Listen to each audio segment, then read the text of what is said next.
the target of this feed, but definitely keep your eyes peeled as I'm talking because he is circling around here. I do see him right kind of beneath me, this platform here. His big face is right next to me.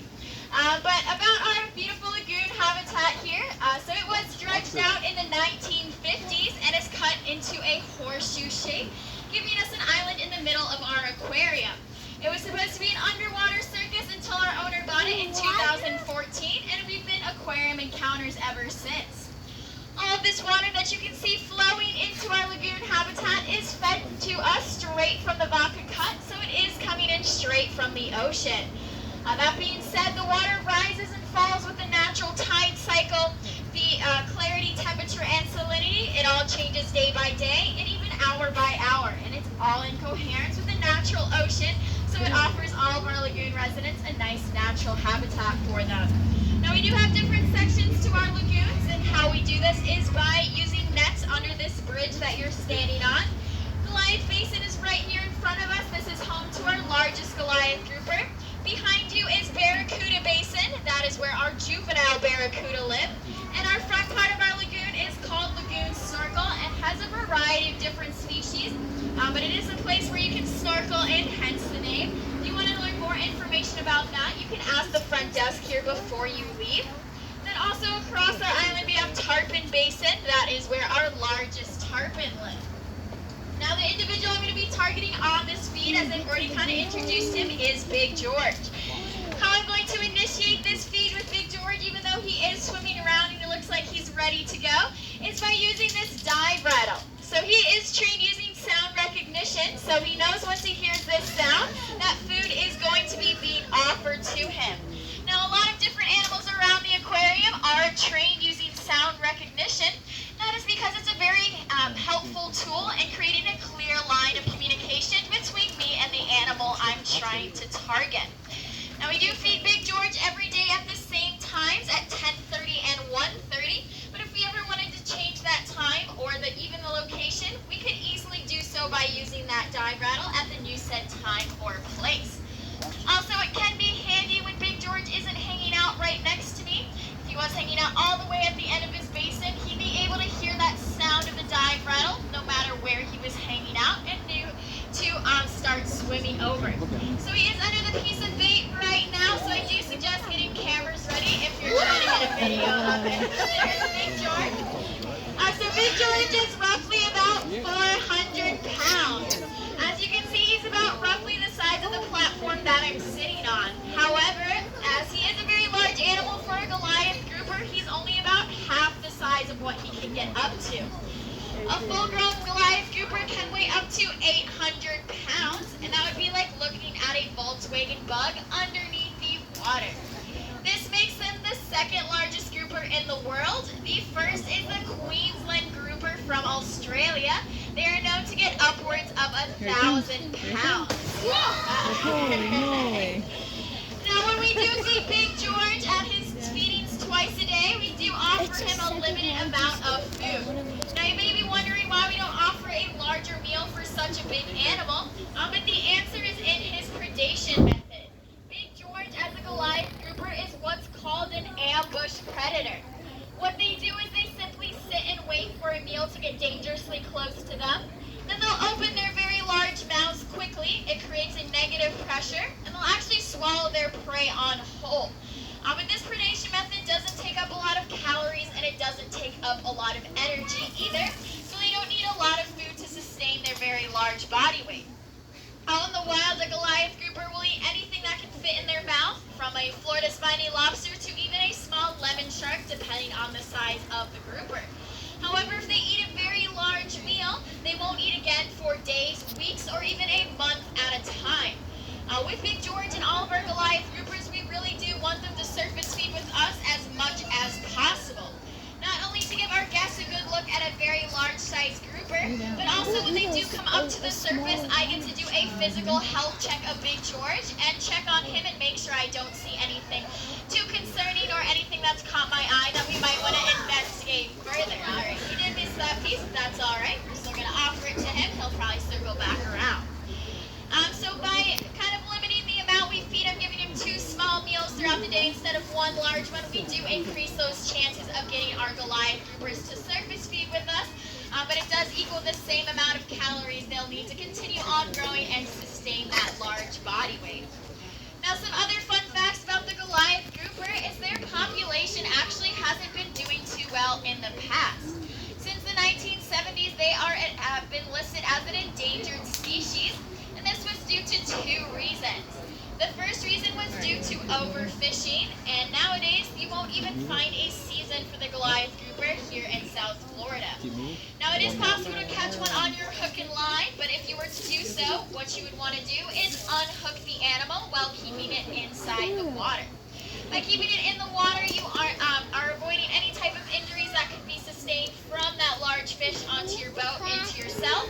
But it also would cause injuries to the animal as well, as they can't sustain their large body weight outside of the water. Kind of consistent with that. I'm going to offer so what you want to do is unhook them while keeping them in the water to keep you as well as the animal safe. Now, another reason why the Goliath grouper populations weren't doing too well was because of their nursery habitats being destroyed. If you look all down this basin here, you'll notice these trees line it. They are red mangroves. Now, red mangroves have something called crop roots. These roots that you can see half in the water, half outside of the water, but they provide very important nursery habitats for lots of different species throughout the world, including the Goliath grouper. Back in the 70s, they were being chopped down to give us those beachfront properties we love so much, and then all these juvenile fish were being born without any type of protection, so their success rate wasn't very high. However, now the red mangroves are a protected species as well, to the point where if one was to begin growing on your property, you couldn't cut it down without a permit to do so. So between the regulations on the Goliath groupers and the regulations put in place on the red mangroves, their numbers have been doing better, but it's definitely still a population biologists are watching very closely.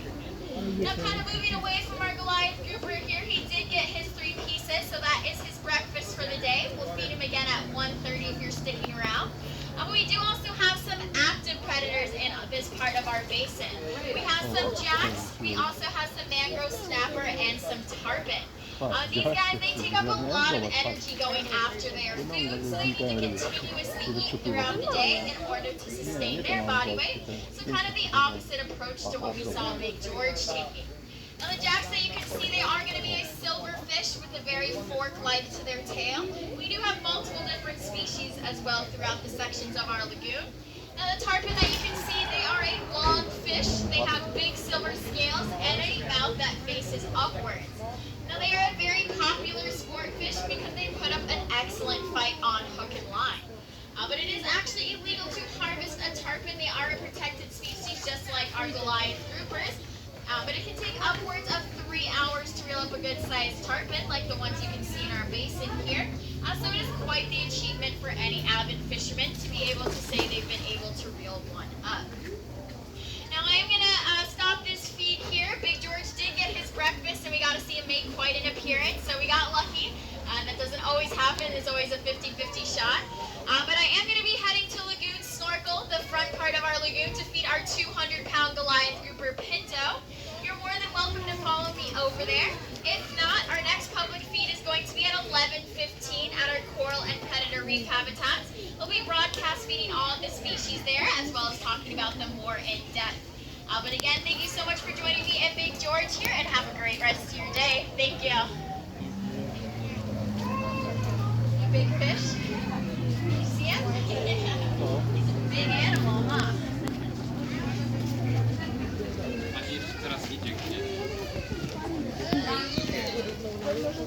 Hi, this is Kaayla from Kayla's Korner, and I am at an aquarium in Key West. I'm not even sure where, and I'm not able to turn this off. Anyway, I'm here in Key West. I started this video. It doesn't seem to want to turn off for me, but there's going to be another feed, I believe, in a couple minutes here. So give me 1 minute. Now with Pinch, if he didn't come up for all 3 says, we do limit the amount of time we give him to come up. We do the same thing with Pinto here. Her time is a little bit shorter than Big George's because she doesn't live very far. She likes to live right underneath this dock. So we do see her head poke out nearly straight away. She's going to come up for us, and I did see her already, so I'm thinking she will start to make her way on up for us. Now, Pinto is still learning the art of surface feeding. She's a little bit shy with it sometimes, but we do really like our Goliath grouper to come as close to the surface as possible. Again, for those two reasons I was talking about, so we can give our guests a good look, but also I can get a good health check on Pinto when she comes all the way up. Now, Pinto is our female Goliath grouper, and as a tarpon almost got it there, but as a female Goliath grouper, they are what's called broadcast spawners. So when they spawn, they simply release their eggs into the water column and kind of let nature do the rest.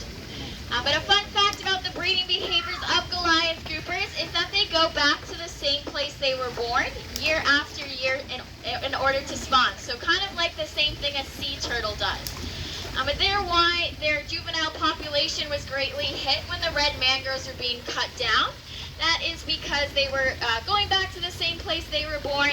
Their juveniles are being born with no protection and then not having a very high success rate. But again, thanks to those protections on the red mangroves, their numbers now have been doing a little bit better.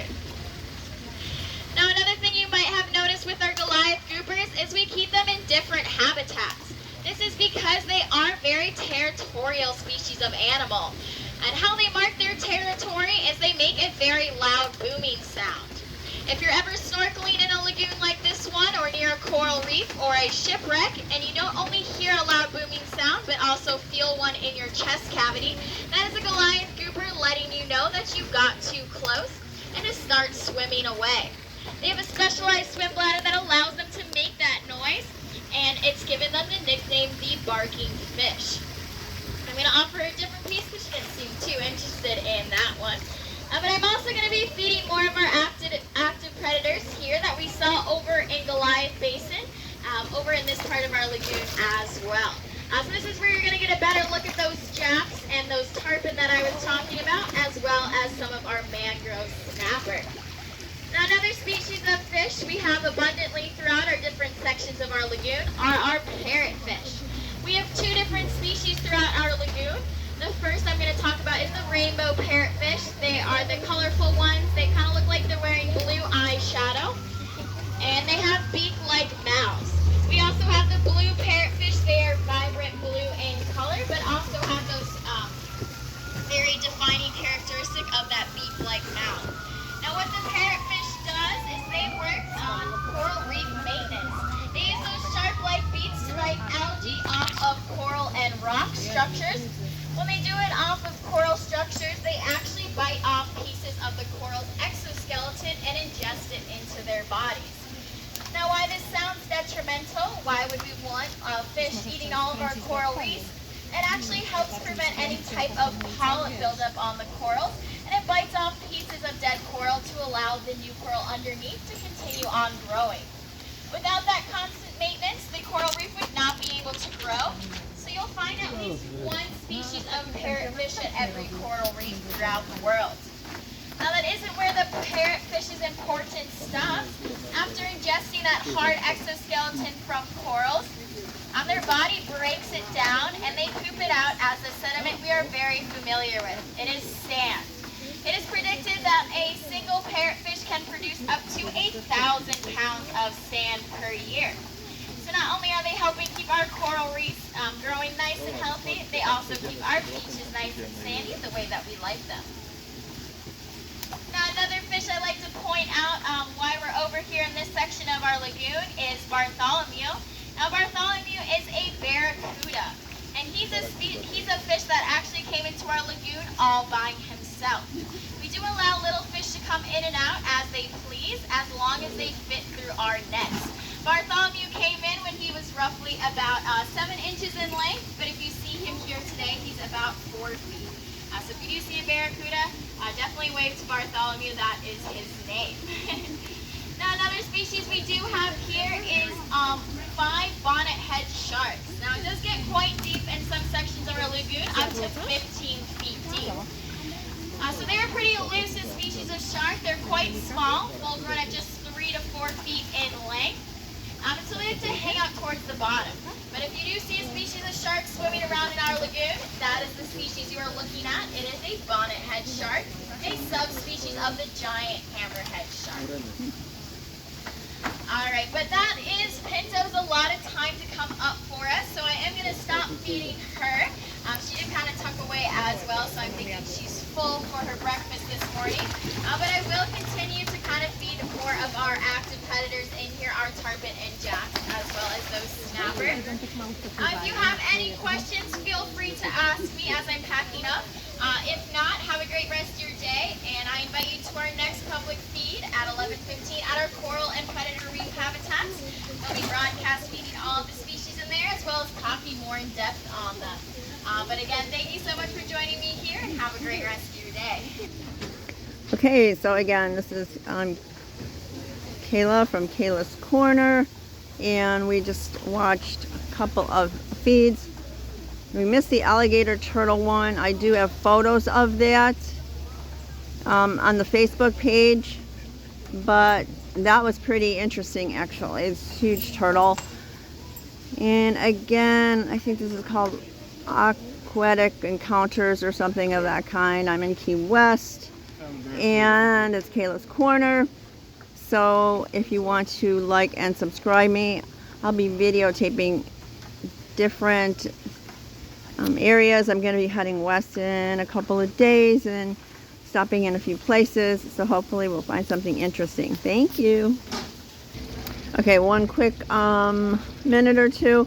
This is the alligator turtle that I did not film, unfortunately. It was a pretty good, interesting feed. I'm going to see if I can't get it to come around. Hold on one second here. See if you can see just how large it is. And there is a pretty good shot of it. That was a really cool feed. It probably knows it's not getting fed anymore, so it's not coming over here. But anyway, you can get a feel for how large it was, and it was pretty interesting. So, all right, I'm going to sign off now, and I'll see you at the next stop.